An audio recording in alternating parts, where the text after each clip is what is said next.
The Gala was everything Elena lived for now. Glass and steel and fake industrial charm, the kind of place where venture capitalists pretended to be artists and artists pretended not to need money. The converted warehouse downtown still smelled faintly of machine oil under all the catering and expensive perfume.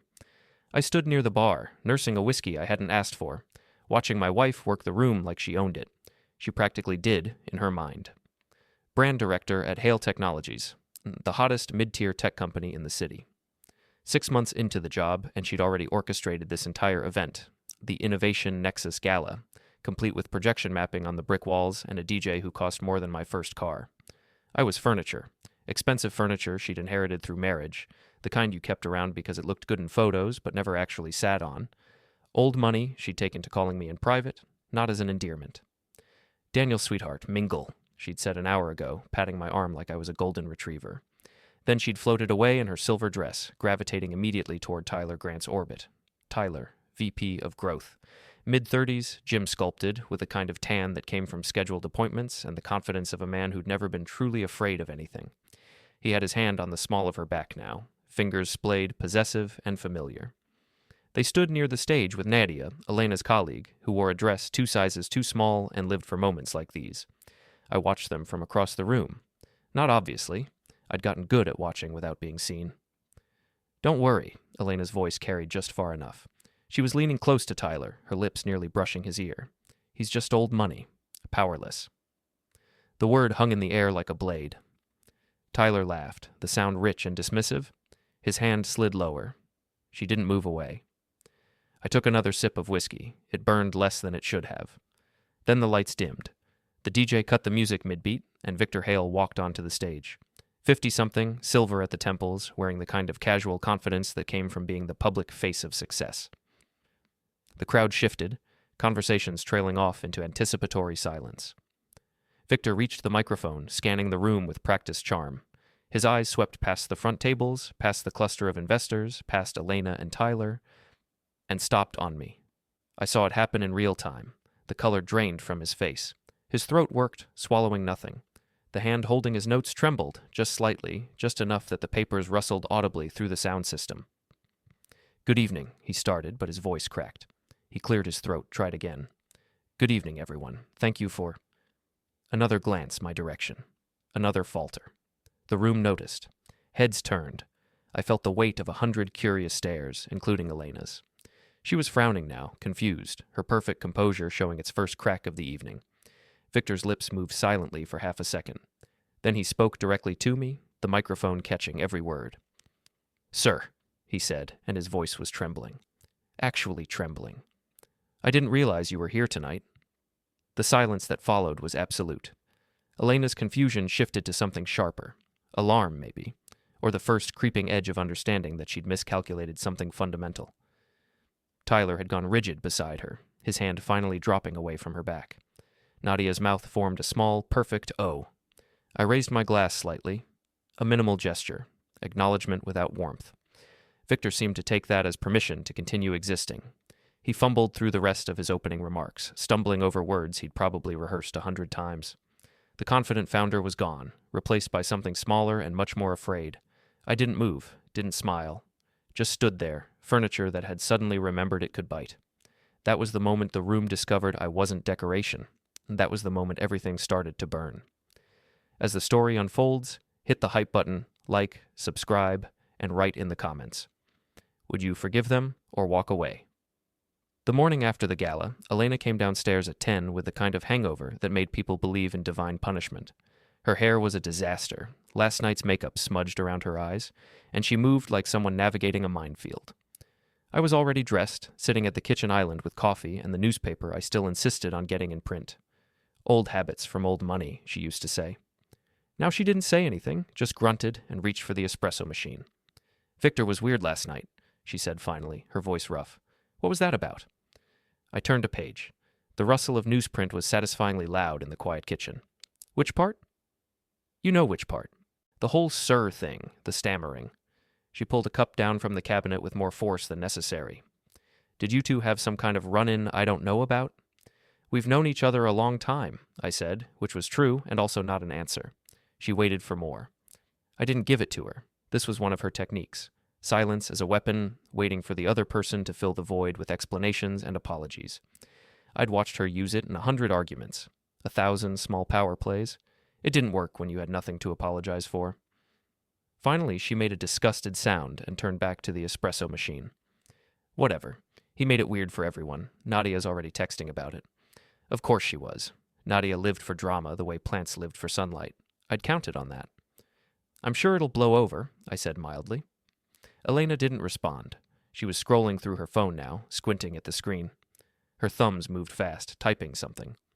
From where I sat, I could see the contact name at the top. Tyler, with a heart emoji. My coffee tasted like ash suddenly. I took another sip anyway. The thing about being underestimated is that you learn to be invisible. Not physically. I was 6'1", solid build, the kind of presence that should register, but invisible in the ways that mattered.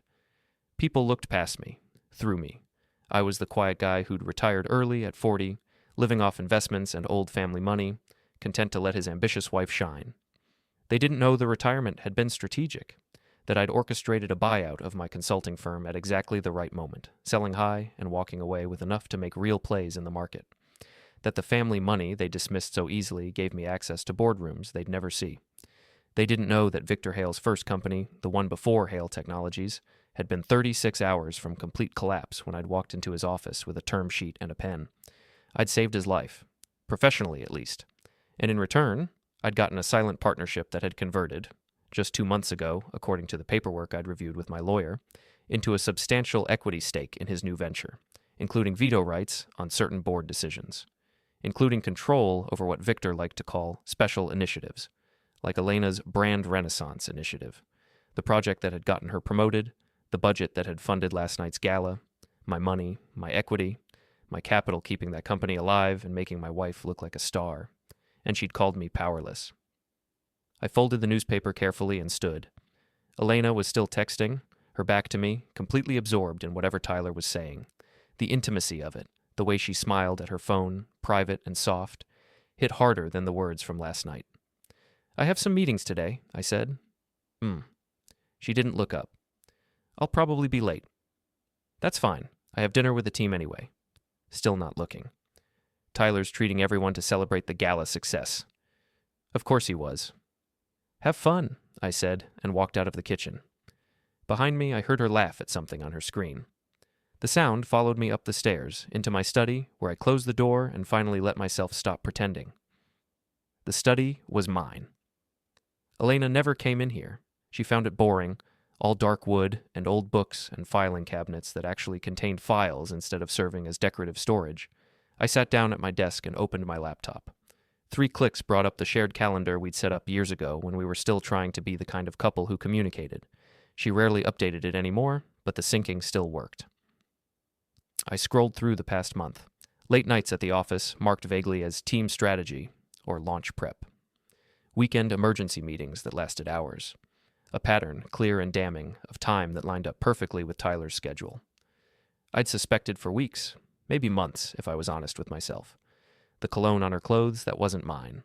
The way she'd started going to the gym at odd hours. The texts she angled away from me, the calls she took in the other room. But suspecting wasn't knowing. And I needed to know. I opened a new browser tab and searched for the hotel where the gala after-party had been suggested. The Ashton, downtown. Trendy, expensive, the kind of place where the bar was always dim and the bartenders were always discreet. Elena had a calendar entry for tonight. Strategy session. Ashton Bar, 7 p.m. Tyler's public Google Calendar, because of course he kept his public, the ego-driven fool, showed the same location at the same time. I closed the laptop and sat in the silence of my study, feeling something cold and sharp settle in my chest.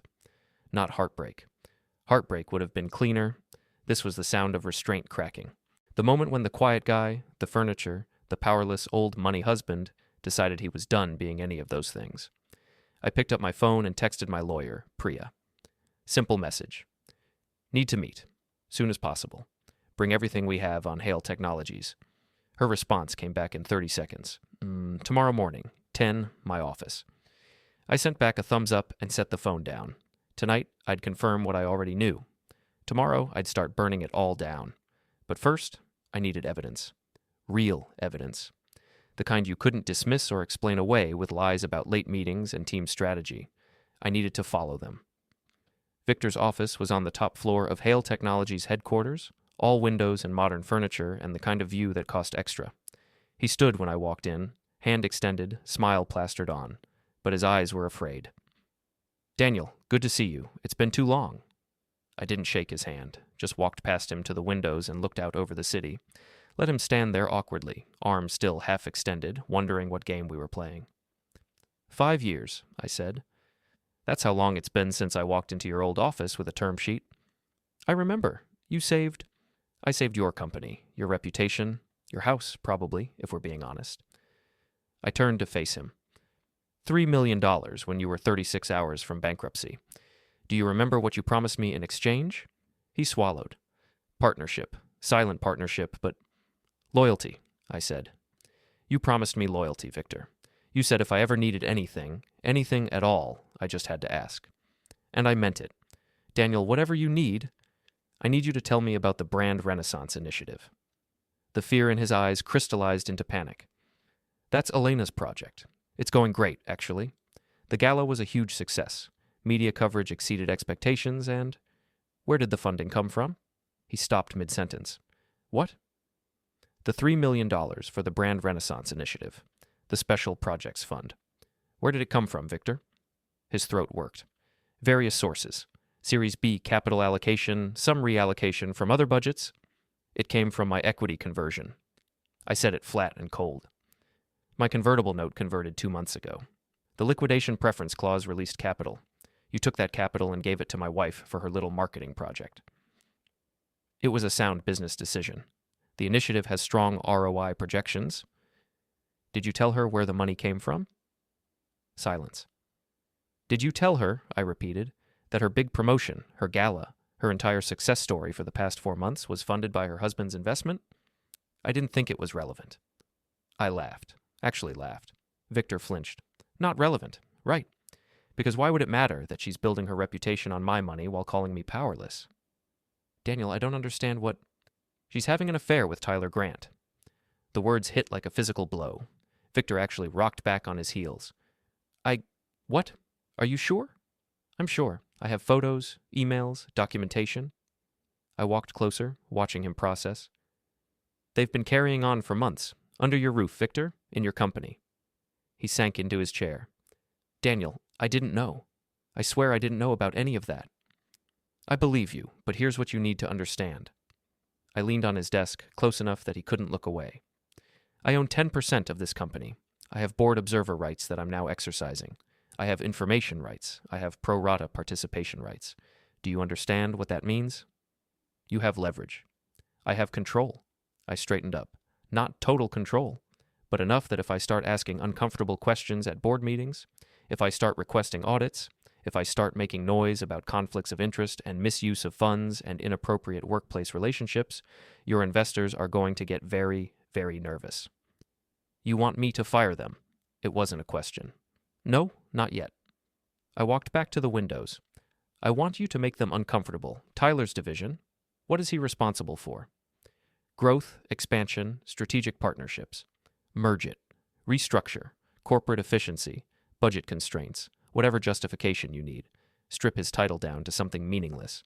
Give him a lateral move that looks like a promotion in the org chart, but actually removes his authority. That's complicated. The board will ask questions. Then answer them. You're good at that, Victor. You've built a whole company on telling investors what they want to hear. I turned to face him. This is what loyalty looks like. This is what I'm asking for. Make Tyler's professional life miserable without making it obvious you're doing it. And Elena? Slow down her next promotion. Defer her projects. Find excuses. She's due for a senior director bump, right? In 3 months, if her performance review is strong. Make sure it's not strong. Nothing overt. Feedback about communication issues. Concerns about judgment. Victor stared at me. For a long moment, I thought he might refuse. Might stand up and tell me to go to hell, that he wouldn't sabotage his own employees for personal revenge. But then he nodded slowly. All right, I'll need to be careful about how I structure this. If it looks like retaliation, it won't, because you're smart, and you owe me. I headed for the door. I'll be at the next board meeting, the one in 2 weeks. I'll expect to see progress by then. Daniel. I stopped. I really am sorry about Elena. You deserved better. Yeah, I said. I did. I left him there and took the elevator down to the lobby. The building was all glass and open space, designed to look innovative and transparent. I could see into the office areas from the ground floor, clusters of desks, meeting rooms with glass walls, a coffee bar where employees gathered. Elena was there. I spotted her near the coffee bar, laughing with a group of colleagues. Nadia was with her, and Tyler, his hand resting on Elena's shoulder in a way that was just barely professional. She saw me. Our eyes met across 50 feet of open space. She went very still. I raised my hand. A small wave. Friendly. Then I smiled and walked out. Behind me, I knew she was panicking, wondering what I'd been doing in Victor's office, wondering if I'd said anything, wondering what came next. Good. Let her wonder. I drove to the parking structure where I'd followed them before, found Tyler's Tesla, same spot he'd used last time, probably his regular space. The car was pristine, black and gleaming, the kind of vehicle that screamed expensive taste. I didn't touch it, not yet. But I memorized the spot number, took a photo of the license plate, made a mental note about the security cameras, their angles, their blind spots, the route someone would take if they wanted to approach the car without being clearly visible. Then I drove home and called Priya. It's done, I said when she answered. Victor's on board. He'll start making moves. Good. I have information on Tyler Grant. Want to hear it? Tell me. 2 harassment complaints at his previous company.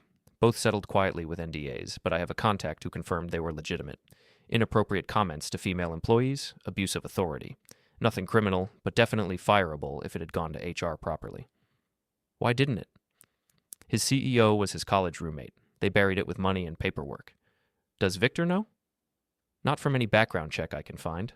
Tyler's LinkedIn doesn't mention the circumstances of his departure from the last company, just says he pursued new opportunities. Perfect. Send me everything you have. I want dates, names, whatever details your contact could provide. What are you planning?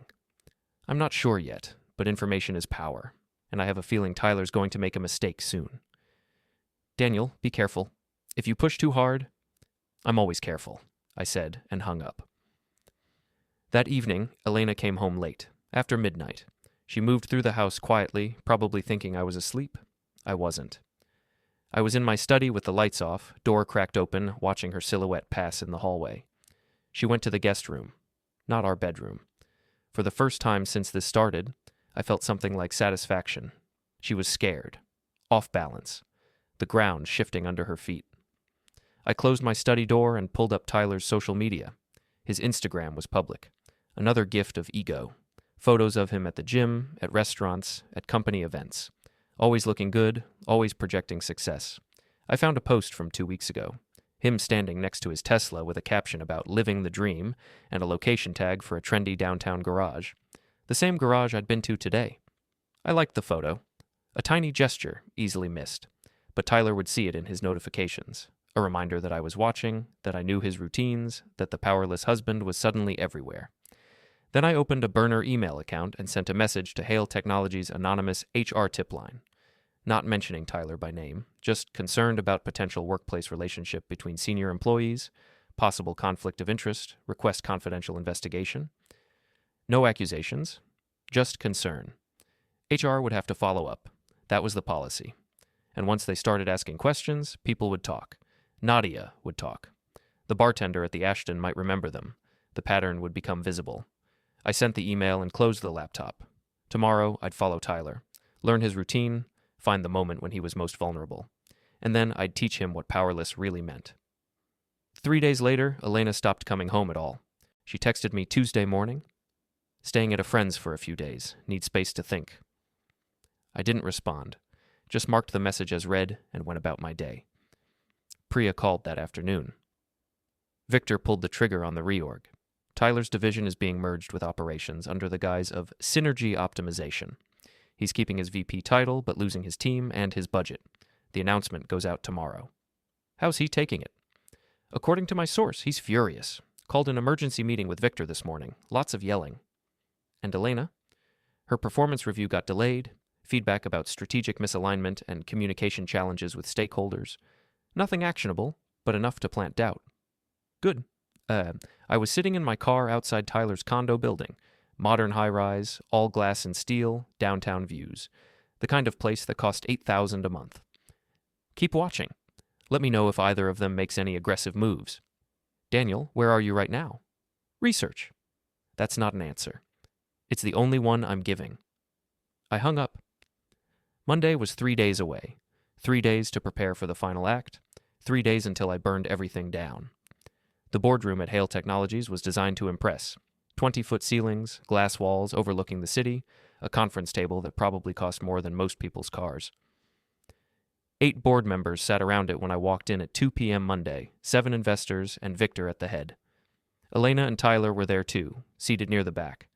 Elena looked exhausted, Tyler looked furious, and neither of them had expected to see me. Victor stood. Everyone, this is Daniel Mercer.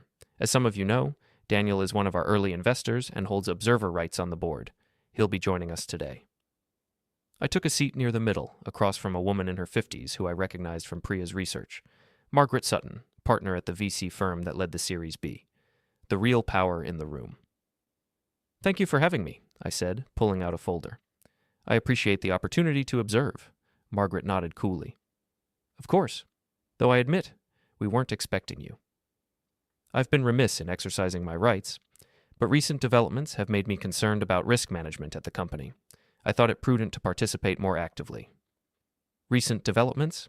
Another board member, younger, tech-focused. What developments? I opened my folder. I understand there's an active HR investigation into allegations of an inappropriate workplace relationship. I also understand that one of the parties involved has filed police complaints about harassment and assault, and I'm told that certain restructuring decisions have led to internal complaints about retaliation. I looked around the table. Is this true? Victor cleared his throat. There's an ongoing HR matter, yes, but it's being handled according to... According to what? Policy? I pulled out printed emails. Because according to these communications, the company has known about the relationship for months and did nothing. Multiple employees witnessed inappropriate behavior. At least one manager expressed concerns to HR and was told it wasn't a priority. Margaret leaned forward. Where did you get those? Anonymous tip to my office. Someone concerned about the company's exposure. Not true, but close enough. The point is, you have 2 senior employees engaged in a relationship that violates your own ethics policy, and rather than address it proactively, you've waited until police are involved and legal liability is mounting. One of the other board members, an older man with silver hair, spoke up. Victor, is this accurate? Victor looked like he wanted to disappear. The timeline is more complex than... I'm sure it is. I kept my voice level. But from a fiduciary standpoint, the board should be concerned that we have a VP accused of previous harassment at other companies. I pulled out Priya's research, which was never disclosed during hiring. We have a brand director whose judgment is now in question, and we have a founder who apparently allocated $3 million to a project led by an employee engaged in undisclosed romantic relationship with another senior employee. The room went very quiet. Margaret looked at Victor. Is that last part true? The Brand Renaissance initiative was funded through proper channels, from capital released by my equity conversion, I said, which Victor had full discretion over. I'm not suggesting impropriety, but I am suggesting that the optics are terrible, and optics matter when you're 6 months from a Series C. What do you propose? Margaret asked me directly. Independent review. Outside counsel to investigate the HR claims and provide recommendations. Immediate suspension of both parties pending the outcome. And a broader audit of management practices to ensure this isn't systematic. That's... Tyler started to stand. Elena grabbed his arm, pulling him back down. That's appropriate risk management, Margaret said, cutting him off. She looked at the other board members. I move that we accept Daniel's recommendation. All in favor? 6 hands went up. Victor's didn't. Neither did the one dissenter, a tech investor who'd been quiet the whole time. Motion carries. Margaret made notes. Victor, you'll arrange the outside review and suspensions by end of business today. Daniel, thank you for bringing this to our attention. I nodded, just trying to protect my investment. The meeting continued for another hour. Budgets, product roadmaps, the usual board business. Elena and Tyler sat frozen, understanding that their careers had just been torpedoed in a room full of people who cared more about liability than loyalty. When it ended, I left without speaking to anyone. Just walked out, took the elevator down, and headed for my car. Tyler caught up with me in the parking garage. You smug bastard. His voice echoed off concrete. You orchestrated all of this. I turned slowly. I orchestrated your affair, your poor performance, your harassment complaints at previous jobs. That's impressive, even for me. You know what I mean. The board meeting, the HR investigation, all of it. You're manipulating everything. I'm protecting my investment. There's a difference. You're destroying people's lives. No, I stepped closer.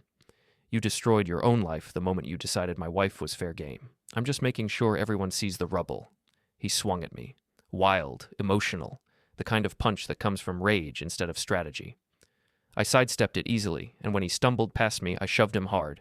He went down, sprawling on the concrete. We done? I asked. He struggled to his feet, breathing hard. This isn't over. Yes, it is. You're suspended. You'll be asked to resign within the week. And when you try to find another job, every reference check will come back to this investigation. You're finished, Tyler. Not because I'm powerful, because you're stupid. I walked to my car and got in. He stood there watching, shoulders slumped, finally understanding how thoroughly he'd lost. I drove home and found Elena sitting on the front steps. We need to talk, she said when I got out. We talked, at the Ashton. Not about that. About today. Daniel, you can't. You just nuked both of our careers in front of the entire board. You nuked your own careers. I just made sure the explosion was visible. She stood, blocking my path to the door. I'm your wife. You were my wife. Now you're just someone I used to know. Please. Her voice cracked. I'm begging you. Call off the investigation. Tell the board it was a misunderstanding. We'll resign quietly. I'll sign whatever divorce papers you want. Just, please don't destroy us like this. Why shouldn't I? Because you're better than this. You're a good person, Daniel. You always have been. I looked at her for a long moment, saw the desperation, the fear, the belated understanding that she'd miscalculated everything. You're right, I said finally. I was a good person, and you destroyed that when you called me powerless, when you built your affair on my money and my patience and my willingness to be invisible. So no, Elena, I won't call anything off. You're going to lose your job, your reputation, your comfortable life, and you're going to know that I'm the one who took it all away. I pushed past her and went inside, locking the door behind me. She pounded on it for 5 minutes. Then she left. I poured myself a drink and sat in the darkness of my study, listening to the house settle around me. Tomorrow, the outside review would start. Within a week, Tyler would be gone. Elena would follow shortly after, and I'd be exactly what they'd accused me of being, powerful, ruthless, and alone. But I wouldn't be powerless. Never again. The outside review took 11 days. I got updates from Priya, who had contacts everywhere. Day 3, Tyler failed to appear for his scheduled interview. The investigators noted it as non-cooperation. Day 5, Elena gave a statement that contradicted earlier witness accounts. The investigators flagged it as suspicious. Day 7, the Ashton Hotel provided security footage showing Elena and Tyler entering the hotel together on 17 separate occasions over 3 months. The timestamps coincided with claimed business meetings. Day 9. Tyler's previous employer, contacted as part of the background check, confirmed the harassment settlements. The HR director, no longer bound by her former CEO's loyalty, provided details. Day 11, the report landed. 47 pages of findings, conclusions, and recommendations. Priya read me the key sections over the phone. Clear evidence of undisclosed romantic relationship between senior employees, violation of ethics policy, potential abuse of authority given difference in organizational influence, prior harassment history not properly vetted during hiring process. Recommendation, termination of Tyler Grant for cause. Recommended counseling and demotion for Elena Mercer, pending performance review. Demotion? I asked. Not termination? Elena cooperated eventually, provided information about Tyler's behavior, his pressure on her, painted herself as partially a victim. It's strategic on her part. Smart. It won't save her career. Demoted from brand director to senior associate, stripped of her team, moved to a different project with no visibility. Good. Victor called me that afternoon. The board accepted the recommendations, Tyler's being terminated tomorrow morning. Elena will receive her new assignment on Friday. How's Tyler taking it? He's threatening to sue, wrongful termination, defamation, constructive dismissal. His lawyer sent a letter this morning. Let him sue. Discovery will be fascinating. Every email, every witness statement, every documented policy violation, he'll drop it within a week. Probably. But Daniel, Victor hesitated. The board is asking questions about you. What kind of questions? Margaret pulled me aside, Asked about our history, about your investment, about whether you had any personal interest in the outcome of the investigation. What did you tell her? The truth? That you're my oldest investor, that you've always been professional, that your concerns about risk management were legitimate. But she's not stupid. She knows Elena is your wife. Was my wife. The divorce papers are filed. That just makes it more obvious that you had a motive. My motive was protecting my investment. Everything I did was within my rights as a board observer. If the investigation happened to expose Elena and Tyler's misconduct, that's their problem, not mine. Still, be careful. If it looks like you orchestrated this for revenge, it doesn't matter what it looks like. It matters what I can prove. And I can prove every word I said in that boardroom was true. I leaned back in my chair. Besides, what are they going to do? Sue me for exercising my observer rights? For bringing legitimate concerns to the board's attention? They could strip your observer status. Let them try. I've got Priya on retainer, and I know where every body is buried, including yours, Victor. Silence on the line. I'm not threatening you, I said. Just reminding you that we've been in this together from the start. You took my money, you gave me rights, I exercised those rights. Everything else is just consequences. I know, he said quietly. I just didn't expect it to get this messy. Mess is what happens when people make stupid choices. I didn't make Elena cheat. I didn't make Tyler harass people at his old job. I just made sure everyone knew about it. I hung up and turned to my laptop. Elena's social media had gone dark. No posts, no photos, nothing since the board meeting. Tyler's was similar, both of them trying to disappear while the professional world chewed them up. Friday morning, Elena texted me from a new number I didn't recognize. I'm moving out, taking what's mine. Don't be there. I responded, everything in that house is mine. Leave my things alone. She didn't reply. Outside, the city woke up to another ordinary day. People going to work, living their lives, unaware that somewhere in the night, a quiet man had reminded everyone who thought they knew him that power wasn't about being loud. It was about being patient, being thorough, and being willing to burn everything down when you were underestimated. I stood up and walked to the window, watched the sunrise paint the sky in shades of orange and red. My reflection stared back at me from the glass, older, harder, someone I barely recognized, but powerful, finally undeniably powerful. The doorbell rang. I didn't answer. It rang again, insistent. I opened it to find Elena standing there, not crying, not pleading, just there. What do you want? I asked. To understand. Understand what? How you became this. How the man I married turned into. She gestured vaguely at me, at the house, at everything. This. I leaned against the doorframe. You know how. You were there every step of the way. I made mistakes. I hurt you. But this, destroying Tyler's career, getting him arrested, manipulating everything. Daniel, that's not fixing anything. I'm not trying to fix anything. I'm making sure everyone knows exactly what I am, what I've always been. And what's that? Not furniture, not powerless, not the quiet guy who'll just accept being humiliated. I straightened up. I'm the guy who ruins lives when he's pushed too far. Remember that next time you think about telling someone I'm harmless. She stared at me for a long moment, then nodded slowly. I will. Good. She turned to leave, then stopped. For what it's worth, I'm sorry, for all of it. It's not worth anything, I said, but thank you for saying it. She walked back to her car, drove away, probably for the last time. I closed the door and stood in the wreckage of my foyer, feeling the weight of everything I'd done settle over me like a blanket. No regrets, not really.